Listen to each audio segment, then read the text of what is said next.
કેમ છો મિત્રો, હું આવી ગયો છું આજે બળેજ ગામે સોલાર ફિટ કરવા માટે. તો તમે આ નજારો જોઈ લો બળેજ ગામનો.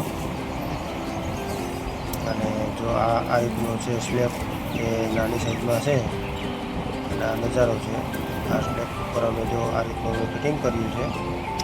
સ્લેબમાં જે સાઈઝ છે એ 2 થી 3 ઇંચની ભરાઈ જેવી છે. તો અમે જે લેગ લગાવ્યા છે એ પાછળની સાઈડ લગાવ્યા, જે દિવાલમાં ફૂલ ફિટિંગ થઈ શકે અને સીધા વોલ આરપાર થઈ અને નટ બોલ્ટ ફિટિંગ થઈ શકે તે રીતના અમે ફિટિંગ કર્યા છે. અને આ લેબમાં જો આ રીતનું આનંદભાઈ વેલ્ડિંગ કરે છે. આ વેલ્ડિંગ કરી ફૂલ સાઇઝમાં વેલ્ડિંગ છે. ક્યાંય પણ એક પણ સાંધો લીકેજ ન રહે અથવા તો ક્યાંય રહી ના જાય તે માટેનું વેલ્ડિંગ અમે ફૂલ કર્યું છે.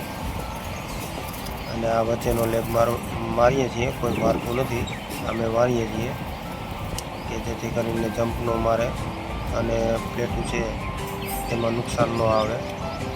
અને આ બાજુમાં નાળિયેરી છે અને તેનો જે છાંયો છે તે બહુ આની માથે ન પડે તે માટે બહુ અમે લોંગ ડિસ્ટન્સ રાખ્યું છે.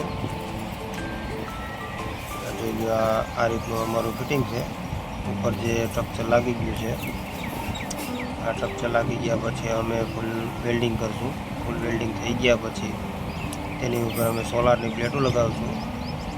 અને સોલારની પ્લેટો લાગી ગયા પછી અમે એમાં નટબોલ ફિટ કરશું. તે પણ સ્ટીલના નટબોલ આવશે.